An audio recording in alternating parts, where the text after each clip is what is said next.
شروع اللہ کے 99 بابرکت ناموں کے ساتھ، جن ناموں کے ساتھ زمین اور آسمان کی کوئی شے بھی نقصان نہیں پہنچا سکتی، اور وہی سب سے بہتر سننے اور جاننے والا ہے۔ فلسفی کو بحث کے اندر خدا ملتا نہیں، ڈور کو سلجھا رہا ہے اور سرا ملتا نہیں۔ اب یہ ڈور الجھ رہی ہے یا سلجھ رہی ہے، اسی الجھاؤ سلجھاؤ کے لیے آج ہم جہلم میں آئے ہیں، اور آج میں میزبان نہیں ہوں، آج میں مہمان ہوں، اور مہمان ہوں جناب انجینئر محمد علی مرزا صاحب کا۔ سر بہت شکریہ آپ کے ٹائم کا۔ جزاک اللہ خیرہ، ویلکم جی۔ لا حول ولا قوت الا باللہ، اللہم صلی علی محمد وعلی آل محمد۔ اللہ کا نام لے کے شروع کریں جی۔ ارے اللہ اکبر۔ اچھا، میں سب سے پہلے تو لائٹر ٹون میں پوچھوں گا، آپ کے علاوہ جہلم میں کون کون سی چیزیں مشہور ہیں؟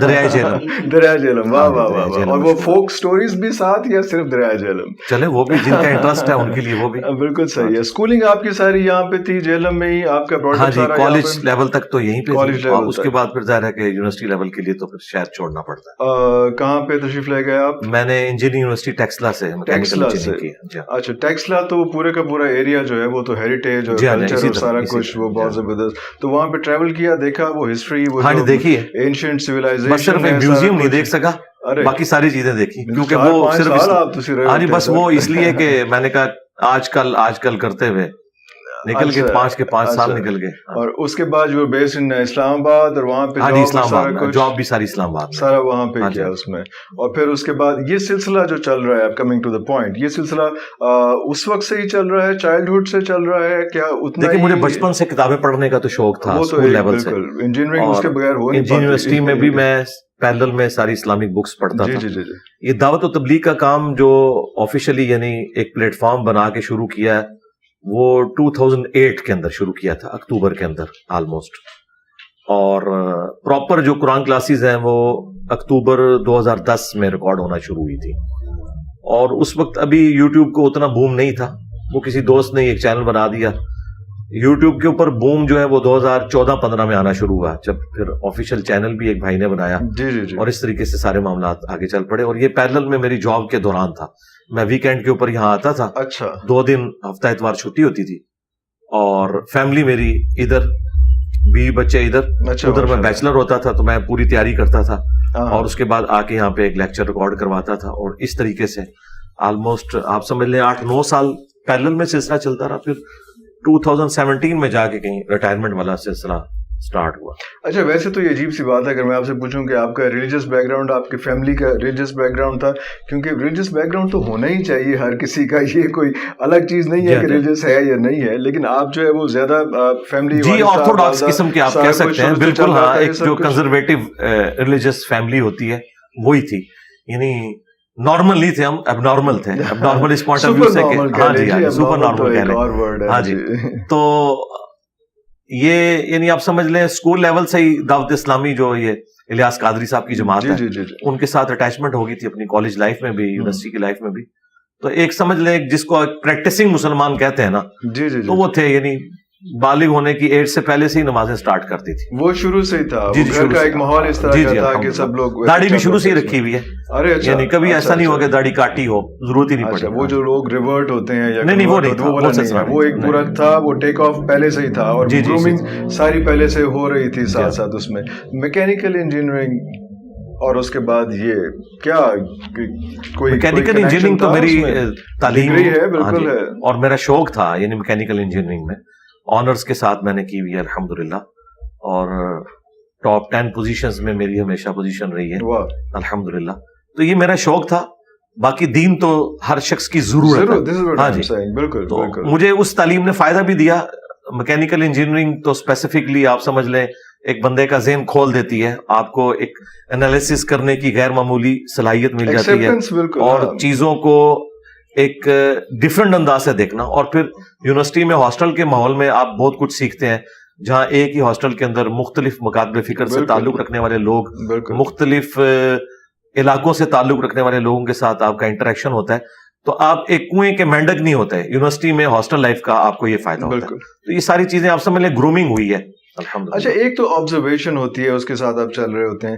ایک جو یونیورسٹی کا میں نے خاص طور پہ ذکر کیا، اوبیسلی اساتذہ ہوتے ہیں، سب لوگ ہوتے ہیں، اور پھر ایک آپ پہ تھوڑی سی آبجیکشن آتی ہے کہ استاد کے حوالے سے آپ کا جو ہے نا وہ کن کن استادوں کو آپ نے پڑھا اور کن کن کو آپ نے فالو کیا. یونیورسٹی میں اوبیسلی ڈگری کے لیے آپ کو استاد تو چاہیے ہے، وہ جتنی بھی آپ میڈیکل کا کر لیں یا انجینئرنگ کا کر لیں، آپ جتنی بھی کتابیں پڑھ لیں، جب تک آپ کو کوئی سمجھانے والا بتانے والا نہیں ہوگا. جی سمجھانے والے ہیں ڈگری، ہاں اللہ کا شکر ہے. وہ تھوڑا سا اگر دیکھیں ہاں اس میں آپ کو ایک چیز کلیئر کر دوں، جہاں تک یہ ڈگری والا معاملہ ہے، یہ تو جب سے یہ انگریزوں کے زیر سایہ مدارس بنے تو یہ ڈگریوں کا سلسلہ شروع ہوا. ادروائز پہلے تعلیم اس طریقے سے نہیں ہوتی تھی، ٹیچر کے ساتھ لوگ اٹیچ ہوتے تھے، پوری زندگیاں لگاتے تھے، اور ایک ہی ٹیچر سے مختلف چیزیں جو اس کی فیلڈ تھی وہ سیکھتے تھے، پھر اگلے ٹیچر کی طرف چلے جاتے تھے. تو وقت کے ساتھ ساتھ موڈ چینج ہو گیا. جس طرح صحابہ کرام کا جو سورس آف لرننگ تھا وہ نبی الاسلام کو دیکھ کر تھا، تابعین کا صحابہ کرام کو دیکھ کے تھا، اور ان سے نبی الاسلام کی باتیں کریم کر کے تھا. ان کے پاس ریٹن فارم میں نبی الاسلام کی احادیث نہیں تھی، یہ تو آ کے 3 صدی ہجری میں لکھی گئی ہیں. آج ہمارے پاس ریٹن ریکارڈ ہے، یہ وہ ریکارڈ ہے جس سے وہ لوگ استفادہ نہیں کر سکے، تو ایک ڈیفرنٹ موڈ. اب اس سے بھی اگلی ویلیو ایڈیشن ہوگی ہے ویڈیوز کی شکل میں. تو جہاں تک اس ماحول کا تعلق ہے جو دینی اعتبار سے ہے، تو میں بچپن ہی سے یعنی علماء کی تقاریر سننا، ان کے پاس بیٹھنا، ان سے سوالات کرنا، اور اس کے بعد یعنی ایک جنون کی حد تک. اور جب مجھے سیٹسفیکشن نہیں ہوتی تھی تو وہ بڑے علماء کی طرف ریفر کرتے تھے، اور اس کے بعد جب ان سے بھی بات بڑھ جاتی تھی تو وہ پھر بڑے علماء کی کتابوں کا بتاتے تھے. تو میں نے الحمدللہ جب 2001 میں انجینئرنگ یونیورسٹی سے فارغ ہوا تو میں نے بخاری اور مسلم پوری مکمل شرح کے ساتھ پڑھی. ہاں جی. اب 2 طریقے تھے، ایک تو یہ تھا کہ میں اپنے شہر کو چھوڑ کے فیصل آباد جا کے غلام رسول رضوی صاحب سے وہ بخاری خود پڑھتا. دوسرا یہ تھا کہ انہوں نے محنت کر کے اسے اردو میں ٹرانسلیٹ کر کے پلس پوری شرح لکھی، کراس ریفرنسز لکھے، میں اس کو پڑھتا، جو انہوں نے اپنی پوری زندگی کا سرمایہ ریٹن فارم میں. اسی طریقے سے صحیح مسلم غلام رسول سعیدی صاحب ایک بہت بڑے بریلوی عالم دین تھے، کچھ عرصہ پہلے ان کی ڈیتھ ہوئی ہے. انہوں نے جدید جو احکام و مسائل ہیں اس کے اوپر بھی کافی تفصیل کے ساتھ لکھا. تو میں نے ان کو ڈیٹیل سے پڑھا، پھر بھی کچھ چیزیں تھیں، پھر میں ان سے ملا اس طریقے سے. لیکن پراپر وہ جو مدرسہ سسٹم ہے، اللہ کا شکر ہے کہ مجھے اللہ تعالیٰ نے اس سے محفوظ رکھا ہے. اور اس کا مجھے فائدہ یہ ہوا ہے کہ اگر میں بریلویوں کی ڈگری لیتا تو دیوبندیوں نے کہنا تھا یہ تو گمراہوں کے پاس پڑھ کے آیا، اور اگر میں دیوبندیوں کی ڈگری لیتا تو بریلویوں نے کہنا تھا یہ گمراہوں کے پاس پڑھ کے آیا. جی پھنس جانا تھا. اور ڈگری یا مدرسے کی out put Maulana Maududi, doctor اسرار، احمد دیداد، ڈاکٹر ذاکر نائک یا انجینئر محمد علی مرزا ہو ہی نہیں سکتے، کیونکہ وہ پھر ایک کنزرویٹو سوچ آپ کو دیتے ہیں. بالکل صحیح. الحمدللہ میں اس کو آسان الفاظ میں بریف کر دیتا ہوں چونکہ یہ ایک پوری ڈاکٹرن ہے کہ ہماری مثال اس شخص کی سی ہے جو عام مسلمان کو یہ بتا رہا ہے کہ سورہ البقرہ کی آیت نمبر 279 میں لکھا ہے کہ جو شخص سود کھاتا ہے اللہ اور اس کے رسول عز و جل و صلی اللہ علیہ وآلہ وسلم کا اعلان جنگ ہے. بالکل. بس اب میرے پاس ڈگری ہے یا نہیں ہے، آپ جائیں گھر میں میرے بھائی خود قرآن پڑھیں، اگر اس میں وہ لکھا ہوا ہے تو میری بات درست ہے، اور اگر نہیں لکھا ہوا تو آپ مجھے پکڑ لیں. اس کے بعد اگر کوئی یہ کہے کہ نہیں جب تک آپ ڈگری نہیں لائیں گے میں جو اپنے گھر میں رکھا ہے قرآن ہے یہ بھی نہیں مانوں گا، تو یہ بڑی زیادتی والی بات ہے. ڈگری کے بارے میں قرآن میں اللہ تعالیٰ نے فرمایا کنتم خیر امۃ اخرجت للناس تأمرون بالمعروف وتنہون عن المنکر وتؤمنون باللہ. تم بہترین امت ہو جو لوگوں کے نفع کے لیے نکالے گئے، لوگوں کو نیکی کا حکم دیتے ہو اور برائی سے روکتے ہو. اور بخاری میں تو یہاں تک آیا بلغوا عنی ولو آیہ، پہنچا دو میری طرف سے، خواہ تمہیں ایک آیت ہی آتی ہو نا پہنچا دو. اچھا نبی علیہ السلام نے کسی ڈگری کی بات نہیں کی، اس کی وجہ یہ ہے کہ کوئی شخص بھی پرفیکٹ نہیں ہو سکتا. مثلا آج ہمارے پاس جو بڑے علماء ہیں، مفتی تقی عثمانی صاحب یا مفتی منیب الرحمان صاحب، ان لوگوں سے اگر آپ سائنس کے اوپر بات کریں تو قرآن میں تو 1000 سے زیادہ آیات سائنس سے متعلق ہے، تو وہ آپ کو خود ریفر کریں گے کہ بھائی یہ ہماری فیلڈ نہیں ہے. اب میں اس کے لیے کسی جیولوجسٹ کے پاس جاتا ہوں، کسی اسٹرونومی کی فیلڈ کے بندے کے پاس جاتا ہوں، تو اس کی بنیاد میں مفتی کو جاہل نہیں کہہ رہا، اگرچہ اسے نہیں پتا اس کا، لیکن میں یہ کہوں گا کہ اس کی ڈیٹیلز اسے نہیں پتا، کوئی بڑی بات نہیں ہے، کوئی ایسی بات نہیں ہے. لیکن ایک بات میں آپ کو بتا دوں، قرآن کا جو پرائمری مقصد ہے نا وہ ہے فکر آخرت، نصیحت. ایز فار ایز نصیحت از کنسرنڈ یہ ہر انسان کے لیے کتاب کافی ہے، ہر انسان کے لیے. ہدی للناس وبینات من الہدی والفرقان قرآن نے کہا ہے، پوری انسانیت کے لیے ہدایت ہے. اچھا صحابہ کرام کے پاس کوئی ڈگری نہیں تھی, لکھنا پڑھنا بھی نہیں جانتے تھے, صرف سن کے اپنی زبان میں انہوں نے اس قرآن کے ذریعے دنیا الٹ کے رکھ دی. جی صحبت تھی, آج بھی وہ صحبت اویلیبل ہے. وہ صحبت اس طرح اویلیبل ہے کہ نبی علیہ السلام دنیا سے چلے گئے, آپ نے حجۃ الوداع کے موقع پہ فرمایا میں اپنے بعد 2 چیزیں چھوڑ کے جا رہا ہوں, قرآن اور میری سنت. اور غدیر خم پہ فرمایا قرآن اور اہل البیت.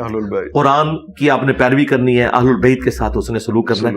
آج بھی الحمدللہ ہمیں نبی علیہ السلام کی صحبت اویلیبل ہے, آپ کا وسیع قرآن ہے, سنت ہے, تو صحبت آج بھی اویلیبل ہے الحمدللہ. لیکن اگر ہم اس صحبت کو کسی شخصیت سے منسوب کر دیں گے نا آج کی, تو وہ ایک فرقے کی شخصیت تو ضرور ہوگی, دوسرا فرقہ تو اسے گمراہ سمجھے گا. یعنی اس ڈگری کی اوقات یہ ہے کہ بریلویوں کی پبلک دیوبندیوں کے بڑے مفتی کو بھی کہتی ہے تو گمراہ ہے, یعنی جاہل سے بھی آگے کی ڈگری دیتے ہیں. اور ادھر دیوبندیوں کی پبلک بریلویوں کے بڑے عالم کو کہتی ہے جاہل. اگر آپ کو یقین نہ ہے تو آپ ذرا دیوبندیوں سے ریفرینڈم کرائیں کہ ڈاکٹر طاہر القادری صاحب کے بارے میں آپ کا کیا خیال ہے, تو وہ بتا دیں گے آپ کو. اور آپ بریلویوں سے ذرا مولانا طارق جمیل صاحب کے بارے میں پوچھ لیں تو وہ آپ کو بتا دیں گے. اس کا مطلب ہے کہ ہمیں آم کھانے چاہیے, پیڑ نہیں گننے چاہیے, اور ہمیں دلائل کے اوپر اپنے معاملات کو لے کے چلنا چاہیے. پیڑ کا آم تھوڑا جب ویک لین دیا کرو, کوئی نہیں, خیر تھوڑی سی کر لیا کرو. وہ آپ مجھے بتائیے کہ جس طرح سے آپ نے کہا کہ سود کے حوالے سے بات کی, تو سود کی ڈیفینیشن جب کرتے ہیں تو کوئی عالم کسی اور طرح سے کرتے ہیں, کسی اور طرح سے کرتے ہیں, کوئی اس کو کہتے ہیں, تو وہ ایک تھوڑے سے جب آپ نے سود قرآن آیا تو سود کے اوپر سب کا اتفاق ہے ڈیفینیشن, کیونکہ اگر آپ صاحب کو کہتے ہیں تو وہ اس کو سود کو جو گاڑی کی لون لیتے ہیں یا گھر کا لون وہ ڈفرنٹ چیز ہے. دیکھیں جو بیسک سود ہے نا, وہ حامدی صاحب کو میں نے بہت زیادہ سنا ہے, سود کی ڈیفینیشن میں کسی کا اختلاف نہیں, ذہن میں رکھیے گا. یعنی اگر آپ مجھ سے پوچھیں کہ بدکاری کی ڈیفینیشن, شراب نوشی کی ڈیفینیشن میں کوئی فرق ہے, یہ وہ چیزیں نہیں ہیں جن میں اختلاف ہے. سود کے اوپر سب کے سب متفق ہیں. سود کی بیسک ڈیفینیشن ہے پیسے کے بدلے پیسہ. ونس کموڈٹی انوالو ہو تو وہ سود نہیں ہوتی. اسی کی بنیاد پہ تو پوری اسلامک بینکنگ چل رہی ہے. اسلامک بینکنگ کے اوپر جو سارے کے ساری سرٹیفکیشن ہوئی ہے وہ مفتی تقی عثمانی صاحب نے کی ہے. اگر اور دوسری طرف مفتی تقی عثمانی صاحب اور جو حامدی صاحب ہیں, ان کی آپس میں یعنی علمی اختلاف ہے اپنے عقائد کا, لیکن اس ڈیفینیشن کے اوپر تو متفق ہیں. بالکل اس طرح سے لے کے چل رہے ہیں, تو وہ ساری چیزیں اس طرح سے ہوتی ہیں. تو آپ کن کن لوگوں کو, کن کن اسکول آف تھاٹس کو پڑھتے رہے آپ, جو بتایا کہ بریلوی, تو چونکہ میرا بلٹ اپ بریلوی میں ہوا, تو بریلویوں میں بلٹ اپ ہونے کا آپ کو ایک فائدہ ہوتا ہے کہ آپ کو دیوبند اور اہل حدیث کی شناخت خود بخود اس حوالے سے ہو جاتی ہے کہ وہ بتایا جاتا ہے کہ ان میں یہ خامی ہے. لیکن میں نے اس پہ اکتفا نہیں کیا, میں نے نہ صرف دیوبند کو پڑھا ہے بلکہ دیوبندیت کو پریکٹس کیا ہے. یعنی میرے زندگی میں ٹرننگ پوائنٹ ہے بریلویت سے دیوبندیت, پھر اہل حدیث پہ آ کے میں نے بریک لگائی. کیونکہ میں نے کہا اس کے بعد اب مجھے جو کچھ نظر آ رہا تھا نا, وہ یہ نظر آ رہا تھا وہ قرآن و سنت کی تعلیمات سے ہٹ کے ذاتی انٹرپریٹیشنز ہیں لوگوں کی. لیکن اہل حدیث میں مجھے کچھ ایسی خامیاں نظر آئیں جس کی وجہ سے میں نے تھنک آؤٹ آف باکس کیا, اور اہل تشیع کو ایز اے مکتبہ فکر میں نے اسٹڈی کیا, پلس میں نے ان کے علماء کے پاس بیٹھنا شروع کیا تاکہ مجھے پتا چلے کہ یہ اصل جو بڑی دراڑ ہے وہ تو سنی شیعہ ہے, باقی تو آف شوٹس ہیں سارے. تو وہ الحمدللہ مجھے کلیئر ہوا کہ دونوں اینڈ پہ کوئی نہ کوئی ایسی چیزیں ہوئی ہیں جس کی وجہ سے یہ دراڑ بڑی ہے. تو اللہ کا شکر ہے ہم نے وہ اپنی ویڈیوز کے ذریعے فل کر دی ہے. اچھا, ابھی کوئی ایسی چیز میں نے تو دیکھیں عام آدمی کو بتا دیا ہے کہ سنی کہاں تک درست ہے اور شیعہ کہاں سے غلطی سٹارٹ کرتے ہیں, یہاں تک شیعہ درست ہے. وہ اگر کوئی ٹاپک ہے تو آپ ڈسکس کر سکتے ہیں. اچھا, یہ وہ ساری چیزیں جو آپ نے اپنے جو ریسرچ پیپرز ہیں سارے اس میں جی اس میں بھی لکھی, اپنی ویڈیوز میں بھی ریکارڈ کروائی, اور باقاعدہ دیکھیں اللہ کا شکر ہے ہمارا پلیٹ فارم واحد پلیٹ فارم ہے جس کا یہ دعویٰ ہے کہ ہم جو کچھ آپ کو بتاتے ہیں وہ ریٹن میں ہے. آپ ہمارے کسی مخالف سے جا کے کوئی بات پوچھیں اور وہ دکھائیں لکھی کہاں ہوئی ہے. اگر وہ کہتا ہے جی قرآن و سنت سے باہر ہے, ہمارے بزرگ بتا کے گئے ہیں, تو اس کے لیے تو ہم نے یہ شعر لکھا ہے کہ نبی کے جیسا ہے ہی کوئی نہیں, بابے شاہی کوئی نہیں, اور مرنے سے پہلے اے مسلمان کر لے اس پہ غور, کتابوں کا خدا اور ہے بابوں کا خدا اور.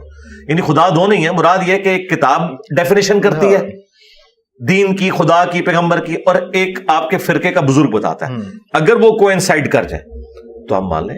اور یہ جو بابے ہیں جی, اتنا بڑا فتنہ ہے کہ حضرت عیسیٰ ابن مریم جو خود یہودی النسل تھے, انہیں بنی اسرائیل نے, یہودیوں نے پیغمبر ماننے سے انکار کر دیا اپنے علماء کی وجہ سے. حالانکہ نبی اسلام کے کیس میں تو چلیں ایک بہانہ تھا کہ بنو اسماعیل سے آ گئے, حضرت عیسیٰ ابن مریم تو آئے بنی اسرائیل سے تھے, لیکن انہوں نے ماننے سے انکار کر دیا. اور وہ انکار کرنے والے کوئی ایتھیسٹ نہیں تھے, کوئی ہندو نہیں تھے, کوئی بدھسٹ نہیں تھے, وہ ان کے ہم مذہب تھے, موسیٰ علیہ السلام کے ماننے والے علماء تھے. یعنی علماء کا فتنہ اتنا بڑا فتنہ ہے کہ اگر یہ ڈیویٹ کر جائیں تو یہ وقت کے پیغمبر کی بات نہ خود سنتے ہیں نہ کسی کو سننے دیتے ہیں. ہاں, ہمارے نبی علیہ السلام کے ساتھ بھی تو علماء یہود نے یہی کیا نا. انہوں نے سارا یہ ہنگامہ جو مدینہ شریف میں کھڑا ہوا ہے, یہ کسی کرکٹر نے یا اسکواش کے پلیئر نے تو نہیں کیا, علماء یہود نے کیا, جو خدا کی کتاب کے وارث سمجھتے تھے. اور کچھ عرصہ پہلے تک تو سورہ البقرہ میں آیا کہ جب تک نبی آئے نہیں تھے یہ ان کے وسیلے سے اللہ سے دعائیں کرتے تھے کہ وہ آخری نبی آئیں. وسیلے سے مراد یہ کہ وہ آئیں اور ان کے ذریعے ہم اپنے دشمنوں پر غلبہ پائیں. اور جب نبی علیہ السلام تشریف لائے تو وہ ان کے مخالف ہو گئے, جادوگر کہنا شروع کرتے ہیں. ہاں بالکل ایسے. اچھا, جادوگر کے حوالے سے ایک اور چیز ہے جو آپ دیکھتے ہیں کہ اللہ تعالیٰ نے جب حضرت موسیٰ کو فرعون کے پاس بھیجا اور کہا کہ اس کو راہ راست پہ آنے کے لیے اس کو کہیں, ساتھ ان کو کہا کہ آواز دھیمی رکھنا, ذرا احتیاط نرمی سے گفتگو کرنا. تو وہ سلسلہ وہ آپ کے پاس تھوڑا سا جو ہے نا وہ مجھے لگتا ہے کہ تھوڑا جو نہیں کوئی نہیں ہے. دیکھیں ہم نے آپ سے کوئی سختی سے گفتگو میں کی ہے, میرے نام نہیں کہا, نہیں میں کسی سے بھی نہیں کرتا. دیکھیں اب یہ دو چیزوں کو آپ نے مکس نہیں کرنا. دیکھیں دو چیزیں, ایک ہے کہ گفتگو کرنا, ایک ہے پوسٹ کا تقاضا, لیکچر کا تقاضا. آپ مجھے بتائیں, شاید افریدی صاحب جو کچھ آپ کو کرکٹ کے میدان میں نظر آتے ہیں, کیا اپنی بیوی سے چائے اسی سٹائل میں مانگتے ہیں آواز ایک کر کے؟ نہیں. تو دونوں جگہ کی ریکوائرمنٹ ڈفرنٹ ہے. جو ممبر کی ریکوائرمنٹ ہے, ہاں جی, میں ممبر کی جو ریکوائرمنٹ ہے وہ یہ ہے, صحیح مسلم میں حدیث ہے, نبی علیہ السلام جب بھی ممبر پہ چڑھتے آپ کی آواز بلند ہو جاتی, غصے میں اضافہ ہو جاتا, آنکھیں سرخ ہو جاتی. یہ 2005 نمبر حدیث ہے. یوں لگتا ہے جیسے کوئی جرنیل اپنی فوج کو تیار کر رہا ہے. Fair enough. تو یہ جو آپ میری ویڈیوز دیکھ رہے ہیں نا, یہ میرے ممبر کی ریکوائرمنٹ ہے. اچھا, اب آ گیا مجھ سے گفتگو یا پرسنل میٹنگ میں, تو یہ معاملہ بالکل ڈفرنٹ ہے. جو موسیٰ علیہ السلام کو کہا گیا نا, انہیں یہ نہیں کہا گیا کہ آپ نے تقریر دھیمی آواز میں کرنی ہے, وہ کہا کہ جب آپ نے ملنا ہے تو اس لیے. اچھا, اور یہ تو ایک چیز ہے. دوسرا ہے اس کا اسپیکٹ جو علماء سے اوور لک ہے, وہ یہ ہے کہ پہلے ہم نے یہ ڈیسائیڈ کرنا ہے کہ ہمارا دین موسوی ہے یا دین ابراہیمی ہے. تو مسلمان آپ کو بتائیں گے ہم دین ابراہیمی کے اوپر ہیں, تو ہمارے لیے تو ابراہیم علیہ السلام کی سنت جو ہے نا وہ بہترین نمونہ ہے نا. قرآن میں واحد شخصیت ہے ابراہیم خلیل اللہ, جن کے بارے میں سورہ ممتحنہ میں آیا کہ اے نبی ان کی زندگی میں آپ کے لیے بہترین نمونہ ہے. ہمیں کہا گیا سورۃ الاحزاب میں لقد کان لکم فی رسول اللہ اسوۃ حسنہ, اور ہمارے محبوب صلی اللہ علیہ وآلہ وسلم کو کہا گیا کہ آپ کے لیے ابراہیم کی زندگی میں بہترین نمونہ ہے. اچھا, اب ہم قرآن سے پوچھتے ہیں کہ ابراہیم علیہ السلام کے دعوت کا سٹائل کیا تھا جب انہوں نے بتوں کو توڑا سورۃ الانبیاء میں, اور بڑے بت کے کندھے پر کلہاڑا رکھا, اور لوگوں نے بلا کے پوچھا کہ یہ کیا تم نے کیا ہے؟ انہوں نے کہا بڑے سے پوچھو. اچھا, انہوں نے کہا تمہیں تو پتا ہے کہ وہ تو بول نہیں سکتے. تو پھر ابراہیم علیہ السلام نے کہا انتم وآباؤکم فی ضلال مبین, تم بھی تمہارے سارے بابے گمراہ تھے. تو انجینئر صاحب ابراہیمی ہے, موسوی نہیں ہے. ٹھیک ہو گیا جی, یہ میں نے آپ کو علمی جواب دے دیا. علماء کو بھی پتا چل جائے گا علم کس چیز کا نام ہے. ہم ابراہیمی ہیں جی. اگر کسی نے موسوی بننا ہے اس اعتبار سے تو ضرور بنے, ہم ابراہیمی ہیں. اچھا نہیں, لیکن وہ جو الفاظ ہوتے ہیں مجھے ٹوکنا آتے فقیر, تو آج ایک ایک بات ڈسکس کریں. دیکھیں آپ اس طرح کی چیزوں پہ اگر ڈسکشن کریں گے, آپ ایک ایک بات کو ڈسکس کریں. قرآن میں جی میں آپ کو بتاتا ہوں, قرآن یہ کہتا ہے کہ آپ نے ولگر بات پہ ایک میرا اگلا کوسچن بھی ہوگا. قرآن کہتا ہے آپ نے ولگر لینگویج یوز نہیں کرنی. ہماری ویڈیوز میں کہیں ولگر لینگویج نہیں ہوتی. اچھا, رہا آپ نے پنجابی کی کوئی مثال دینا یا کوئی محاورہ استعمال کرنا, یہ قرآن کی سنت ہے. قرآن پاک میں اللہ تبارک و تعالیٰ پر بھی اعتراض یہی ہوا تھا جو انجینئر صاحب پہ ہو رہا ہے. اتنی بڑی کتاب اور اس میں چھوٹی چھوٹی چیزوں کی مثالیں ہیں, مکڑی کی, مکھی کی. قرآن میں ہے نا کہ کافروں کے ایمان کی مثال مکڑی کے جالے کی سی ہے. تو کافروں نے اعتراض کیا کہ اتنی بڑی ہستی مکھی کی مثالیں دے رہا ہے. تو اللہ تعالیٰ نے کیا فرمایا, اللہ تعالیٰ اس بات سے آر محسوس نہیں کرتا کہ وہ مچھر کی مثال یا اس سے کسی حقیر چیز کی بیان کرے. کیوں؟ اس کا مقصد بات سمجھانا ہے.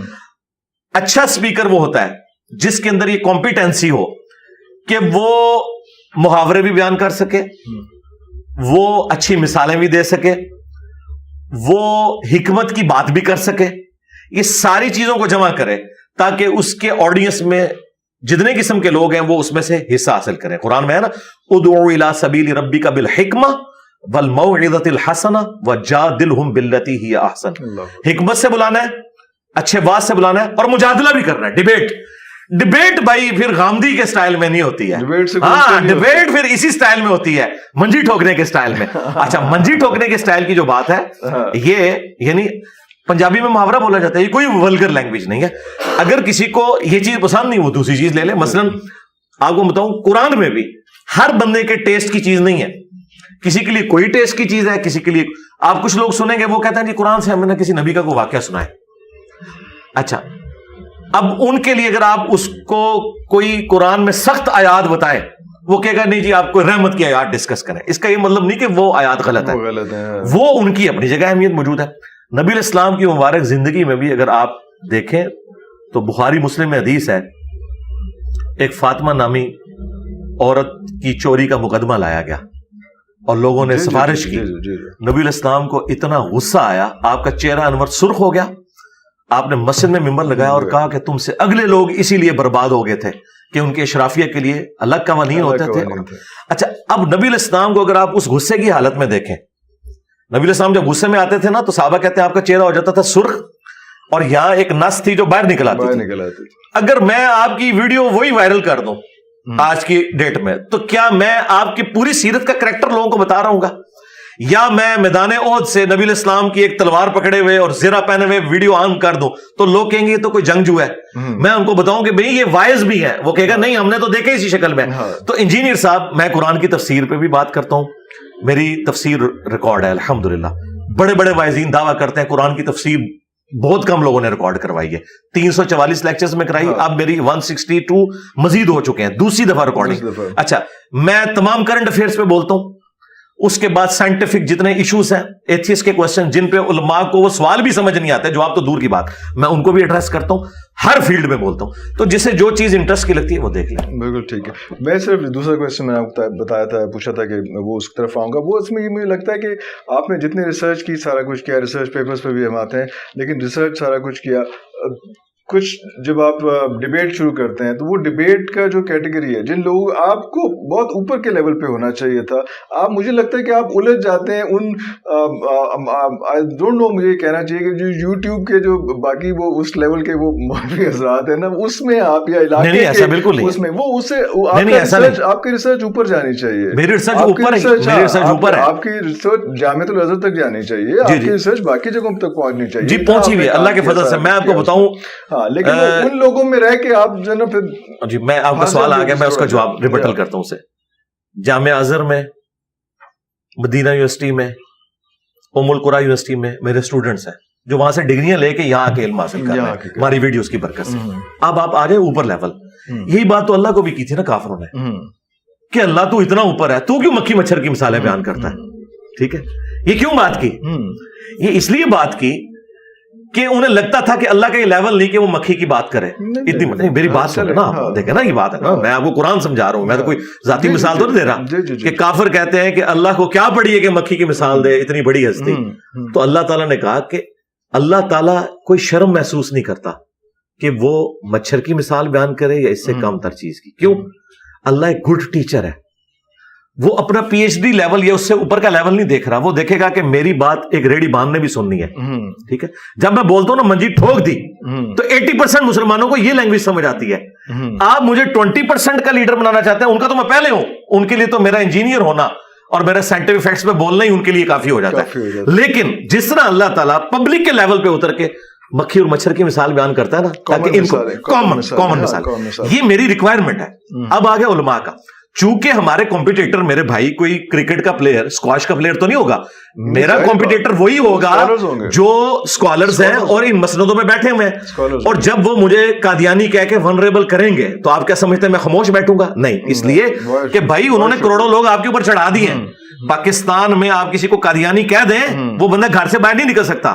یہ تو میری ہمت ہے نا کہ میں نے ان کو جواب بھی دیا. میں نے چشتی رسول اللہ, تھانوی رسول اللہ کی کتابوں سے نکالا اور ان کا مقدمہ میں نے انہی کے اوپر الٹ دیا. تو یہ مجھے اس لیے کرنا پڑتا ہے کہ یہ ابتدا کرتے ہیں. میں نے 10 سال تک کوئی ویڈیو ایسی ریکارڈ نہیں کرائی جس میں میں نے یہ لکھا اور ریپلائی ٹو فلاں. ایون آج تک کسی عالم کی تصویر بھی تھم نیل پہ نہیں لگائی تھی. یہ جب انہوں نے 2017-18 میں میرے پہ الزامات لگائے نا, تو پھر میں نے ریبٹل کرنا شروع کیا. اس وقت تک میں 10 سال میں اپنا سارا کام کر چکا تھا. اچھا. آج بھی دیکھیں, آج میری ویڈیو ریکارڈ ہوئی ہے, حماس کا جو اٹیک ہوا ہے, اچھا میں نے پوری کی پوری ہسٹری بیان کی ہے. کوئی عالم بیان کرے, کوئی زیادہ زیادہ کوئی سائل الدین کو تھوڑا بہت بیان کر لے گا, یا ایک دو بندے اور بیان کر لیں گے, باقیوں کو پتہ ہی نہیں ہے. تو میری یہ چیزیں کمپرومائز نہیں ہو رہی. کرنٹ افیئر جیسے ہی کوئی آتا ہے, ہر ویک میں 1 یا 2 کرنٹ افیئر کے اوپر بولتا ہوں جس کے بارے میں کسی مذہبی پرسنالٹی کی کمپیٹنسی نہیں کہ وہ بول سکے. تو یہ چیزیں میری کمپرومائز نہیں ہوتی. میں پوڈ کاسٹ بھی ریکارڈ کر رہا ہوں. دیکھیں میں ادھر بیٹھا ہوں, ہر سوال کا جواب دے رہا ہوں. آپ دیکھیں, آپ کو آج تک صرف یہ بتایا گیا تھا کہ موسیٰ علیہ السلام کی سنت ہے, آج میں نے آپ کو بتایا کہ ابراہیم کی بھی سنت ہے, کہ تمہارے سارے بزرگ گمراہ تھے. اب یہ چیز کیوں نہیں علماء بتاتے ہیں؟ علماء کو جو ہے نا ایک ہی بات, جی وہ حضرت موسیٰ علیہ السلام کو اللہ تعالیٰ نے کہا تھا, تو بھائی موسوی بھی ہیں تو ہم ابراہیمی ہیں. اگر آپ کو موسوی رنگ پسند ہے تو آپ موسوی بن جائیں, ہم آپ پہ بھی اعتراض نہیں کرتے, لیکن مجھے ابراہیمی بننے سے نہ روکو. ابراہیم وہ ہے جس نے کہا کہ ابا تو بھی اور تیرے سارے بزرگ گمراہ تھے. منہ پہ کہا, کوئی لگی رتھی نہیں رکھی, منجی ٹھوک دیتی حضرت ابراہیم علیہ السلام نے. اچھا زبردست. اچھا ریسرچ پیپر وغیرہ میں آتے ہیں, ریسرچ پیپر کی صورتحال کیا چل رہی ہے؟ ریسرچ پیپر نارملی جو ایک ورڈ یوز, جیسے منجی ٹوکن کا ایک پورا ایک بیک گراؤنڈ ہے اور ہسٹری ہے. ریسرچ پیپر جو ہے وہ بھی ایک سائنس ہے, ایک پوری ٹیکنیکل چیز ہے اس میں, جس میں مختلف لوگ آتے ہیں, وہ آ کے اس پہ ریسرچ کو ویٹ کرتے ہیں, اس کے بعد وہ کہیں نہ کہیں پبلش ہوتی ہے, اس چیز کو ریسرچ پیپر کہا جاتا ہے. اس طرح سے, کیونکہ آپ تو خود انجینئر ہیں, آپ سے بہتر ریسرچ پیپر آپ کو تو بتانا نہیں چاہیے. سب سے زیادہ ریسرچ جو ہے نا جی میرے اوپر ہی ہو رہی ہے, کیونکہ پوری دنیا کے علماء کی توپیں میرے اوپر فٹ ہیں, تمام فرقوں کی. ابھی تک کوئی ایسا بندہ نہیں آیا تھا جس کے اوپر علماء کی توپیں فٹ ہوتی, جو ایسے چیلنج کرتا کھل کے. وجہ یہ کہ ڈاکٹر ذاکر نائک سے کسی دیوبندی کو کیا تکلیف ہوگی؟ وہ تو ہندوؤں سے لڑ رہا ہے, احمد دیدات کرسچن سے لڑ رہا ہے, ڈاکٹر اسرار تو ویسے ممی ڈیڈی باتیں کر رہے ہیں. ظاہر ہے انہوں نے تو کبھی نہیں کہا کہ دیوبندیوں میں یہ گمراہی ہے, بریلویوں میں یہ گمراہی ہے. وہ تو بیچارے یہ رسک لے ہی نہیں سکتے تھے. اچھا میں نے آگے ہر فرقے کو کہا کہ بھائی ادھر تمہارے بزرگوں نے کام ڈالا, ادھر تمہارے بزرگوں نے کام ڈالا, یہ تکفیری سوچ تھی, یہ تھی, یہ اس کا اینڈ رزلٹ یہ ہوا ہے, اب ہم نے یوں آگے چلنا ہے. اچھا اب یہ جب میں نے کیا تو سب کے رخ میری طرف ہوئے, تو پھر میں نے ویڈیوز میری الحمدللہ عام ہے. مولانا مودودی نے ایک بڑی اچھی بات کی تھی کہ میری باتیں چھپی ہوئی نہیں, چھپی ہوئی ہیں, جس نے مجھے پکڑنا ہے وہ پکڑ سکتا ہے. اور میں مودودی سے بھی اگلا ورژن ہوں کہ میری باتیں صرف چھپی ہوئی نہیں ہے, ویڈیوز میں ریکارڈ ہے, اور اتنی ویڈیوز ہیں کہ میری غلطی نکالنا بڑا آسان ہے. جو بندہ زیادہ بولتا ہے غلطی کے چانسز زیادہ ہے. لے کے آئے کوئی ایسی چیز جو بیسک اسلامک عقائد سے ٹکراتی ہو, قرآن و سنت سے ہٹ کے میں نے کوئی بات کی ہے, میں اگلا سورج طلوع نہیں ہونے دوں گا, انشاءاللہ توبہ ریکارڈ کرواؤں گا. اب جو آپ نے ریسرچ پیپرز کی بات کی ہے, وہ ریسرچ پیپرز میں نے چند کریٹیکل ٹاپکس کے اوپر ریٹن میں ان لوگوں کے لیے جن بیچاروں کی اپروچ نہیں تھی یوٹیوب تک, سوشل میڈیا تک, خصوصاً جو فیمیلز ہیں یا بوڑھے لوگ ہیں, اب تو خیر سب نے موبائل اٹھا لیے, میں نے تو ریسرچ پیپر لکھے تھے آج سے 10 سال پہلے, تاکہ وہ لوگ بھی کم از کم ریٹن میں ان کے سامنے چیزیں آ جائیں, اور آج کے لوگوں کے سامنے وہ نوٹس آ جائیں کہ وہ ایک ایک چیز کو خود کراس ریفرنس چیک کر لیں. لیکن ویژول فارم میں بھی ہے وہ سارا, ویژول فارم میں بھی ہے. اچھا اب یہ کہا کہ اس میں باقی علماء سے ویٹ کروانا, جی علماء سے ویٹ ہو چکے ہیں, ان کے پاس جا چکے ہیں, میں نے ان کو بھیجے ہیں کہ اس میں کوئی چیز ہائی لائٹ کرنی ہے تو آپ ہائی لائٹ کریں. اور پھر میں نے اس میں اس طرح کی ریسرچ نہیں کی ہے جس طرح سائنٹیفک ایک ریسرچ ہوتی ہے کہ آپ کوئی نئی تھیوری پیش کرتے ہیں. میں نے انہی کتابوں سے, عربی کتابوں سے ایک ایک ریفرنس دے کے ایک مینیجبل فارم میں چیز پیش کی ہے. اب اس کو کسی نے چیلنج کرنا ہے تو وہ کرے, لیکن کوئی نہیں کرے گا. اس کی وجہ ہے کہ وہ تو قرآن و سنت میں لکھا ہے. میرا ریسرچ پیپر صرف 2 صفحوں کے ہیں, ایک 32 صفحوں کا ہے جو کربلا کے پس منظر پہ, جو کہ ٹاپک ذرا مشکل تھا, اور ایک توحید کے اوپر ہے وہ 8 صفحوں کے اوپر ہے, اور وہ بھی 4 ورقے بنتے ہیں 8 صفحے. لمبے میں نہیں لکھتا, آیات لکھتا ہوں, حدیث لکھتا ہوں, 2-3 لائنوں میں اس کا رزلٹ جو اس میں سے نکلتا ہے وہ پھر آگے بڑھتا ہوں. ویڈیوز میں چونکہ لوگ کاؤنٹر کوسچن زیادہ کرتے ہیں, اس میں زیادہ چیزیں آ جاتی ہیں اس میں. اب اگر ہم تھوڑا سا یہ کرنٹ افیئرز پہ آ جائیں, کیونکہ کرنٹ افیئرز میں بیسکلی یہ بھی تو ایک دین کا حصہ ہی میں کہوں گا اس میں, کیونکہ انٹرنیشنل افیئرز اور سارا کچھ دین یہ بھی تو سب کچھ سکھا رہا ہے, صرف نماز پڑھنا تو نہیں سکھا رہا. حماس اور اسرائیل آج کے تناظر میں, آج اس وقت ابھی جنگ جاری ہے, سچویشن آڈ ہے, باقی لوگ بھی ایڈ ہونا شروع ہو رہے ہیں اس کے اندر, اس کے بارے میں کوئی آپ دیکھیں. حماس نے یہ جو ایکٹیویٹی پرفارم کی ہے, اگر آپ اسے ایبسولوٹلی دیکھیں نا سیاق و سباق سے ہٹا کے, تو یہ کوئی اچھی ایکٹیویٹی نہیں ہے ان کی. لیکن اس کے پیچھے چونکہ ایک پس منظر ہے, ہسٹری پوری, ہاں جی, کہ ظاہر ہے کہ جب آپ کسی کو اتنا دھکیل دیں گے کہ انہیں موت نظر آ رہی ہے, تو وہ کہتے ہیں پھر ہم نے ذلت کی بجائے عزت کی موت کیوں نہ مرے, اس لیے انہیں ریٹیلیٹ اس طریقے سے کرنا پڑا. اب نیچرل اس کا رزلٹ وہی نکلا کہ آج امریکہ بھی، یورپ بھی، انڈیا بھی سب اسرائیل کے پیچھے کھڑے ہیں، اور مسلمان ملکوں میں سے کسی کی بھی جرت نہیں، مسلمان امت کے محبوب ترین لیڈر طیب اردگان، ان کی بھی جرت نہیں ہو سکی. انہوں نے بھی کہا کہ جی مل بیٹھ کے مسئلے کو حل کریں، وہ بھی نہیں جرت دکھا سکا. ظاہر ہے کہ جی کون، یعنی طاقتور کے خلاف بولنا بڑا مشکل کام ہے. صرف ایک ایران کی سٹیٹمنٹ آئی ہے جو انہوں نے ڈنکے کی چوٹ پہ کہا ہے کہ بین الاقوامی جو قوانین ہیں ان کے مطابق حماس نے جو بھی ایکٹ کیا ہے یہ بالکل ٹھیک کیا ہے، ایسا ہی کرنا چاہیے تھا. حیران کن بات یہ کہ حماس جو ہے سنی اہل حدیث وہابی تنظیم ہے اور ایران شیعہ، لیکن انہوں نے سپورٹ کیا. حزب اللہ شیعہ انہوں نے سپورٹ کیا حماس کو. سنی کسی میں جرت نہیں. اس کی وجہ یہ ہے کہ سنیت جو ہے نا وہ شیطان گھرتے اس طریقے سے ہائی جیک ہو چکی ہے کہ ان کے اندر ایک خلافت یا پولیٹیکل سسٹم آف اسلام اس کی طرف ختم ہو چکی ہے. جو ڈاکٹر سرار صاحب نے اپنی ویڈیوز میں کہا تھا کہ سنیوں کو بے شک بری لگے یہ بات، میں سنی ہوتے ہوئے یہ کہہ رہا ہوں کہ یہ آپ کے اندر ایک کمزوری ہے جو شیعہ کے اندر نہیں ہے، اس کی وجہ سے وہ سپورٹ کر رہے ہیں اور ہماری بھی مورل سپورٹ ہے. باقی رہ گیا جو جہاد اور قتال والا معاملہ ہے، میرا خیال ہے کوئی بھی این جی او یہاں سے مجاہدین بھرتی نہ کرے. اگر یہ کرنے کا کام ہے تو ہماری فوج کا کام ہے. اگر انہوں نے کوئی اس طرح کی ایکٹیویٹی پرفارم کرنی ہے، کوئی پریشر ڈال، اس کی وجہ یہ ہے کہ ریسورسز ان کے پاس ہیں. آج کل کی جنگیں تلواروں کے ساتھ نہیں لڑی جاتی، لیٹسٹ اسلحے کے ساتھ لڑی جاتی ہیں. یہ جذباتی جملے ہیں کہ ہم جو ہے وہ دروشی پڑھ کے تو کامیاب ہو جائیں گے یا ذکر کر کے، یہ بالکل نان سینس بات ہے.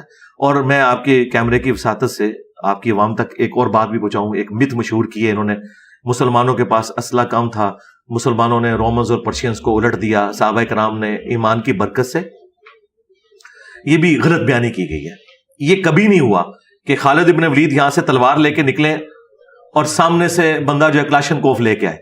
تو خالد ابن ولید کو تو اس نے نزدیک بھی لگنے دینا تھا. اسلحہ برابر کا ہی ہوتا تھا، ادھر بھی ایک تلوار ادھر بھی ایک تلوار. ہاں یہ ہو سکتا ہے تعداد کم زیادہ. آج اگر 1000 خالد ابن ولید یہاں سے نکلے اور سامنے سے ایک کلین شیو یہودی نکلے صرف کلاشن کوف لے کے، تو کیا کرے گا؟ لہٰذا یہ جذباتی جملے بولنا کہ جی ہم یہ کر دیں گے وہ کر دیں گے، جب تک آپ اپنی پاور کو اس طریقے سے نہیں ریٹین کرتے یا ایکوائر کرتے، اس طریقے سے ٹکرا جانا ایک بڑی طاقت کے ساتھ. راہ فلسطینیوں کا کرنا، ان کے پاس تو موت تھی، انہوں نے کہا اس طریقے سے بھی مرنا ہے، اس طریقے سے بھی مرنا ہے، تو ہم اس طریقے سے کیوں نہ مریں، وہ ان کا رائٹ تھا. لیکن باقی لوگوں کے لیے میں یہ بات کروں گا کہ کاش ہم اتنے اسٹرانگ ہوتے کہ آج ہماری دنیا میں آواز ہوتی، ہم ایک دھمکی لگاتے اور معاملات سیٹل ہو جاتے. لیکن مجھے نہیں نظر آ رہا کہ اس طرح ہے.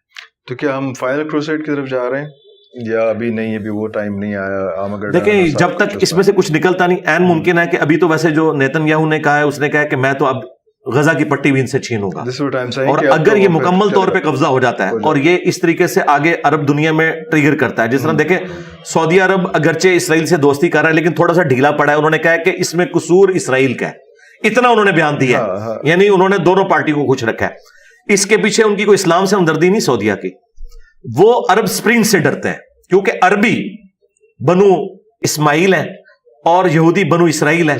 ان کی آپس میں جو ٹسل ہے نا وہ والی، وہ آج بھی اسی طریقے سے قائم ہے. ایون مسلمان کتنا بھی سیکولر ہو جائے نا، عرب کا مسلمان، وہ یہودیوں کو، اسرائیل کو ایکسیپٹنس نہیں دے سکتا ہے پبلک لیول کے اوپر. اس لیے یہ بھی عرب ملکوں کو ڈر لگا رہتا ہے کہ کہیں ادھر سے کوئی سپرنگ نہ اٹھے، ہمارا تختہ نہ کوئی الٹ دے. اس وجہ سے وہ اس قسم کے بیان دے رہے ہیں.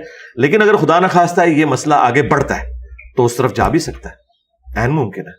آپ کو کیا لگ رہا ہے یہ ہو رہا ہے؟ جی میں اور یا مقبول جان صاحب کی طرح یا ساحل ادیم کی طرح یا ڈاکٹر اسرار کی طرح میں خام خواہ جو ہے نا وہ تکے نہیں چلانے کا عادی، مجھے نہیں پتا.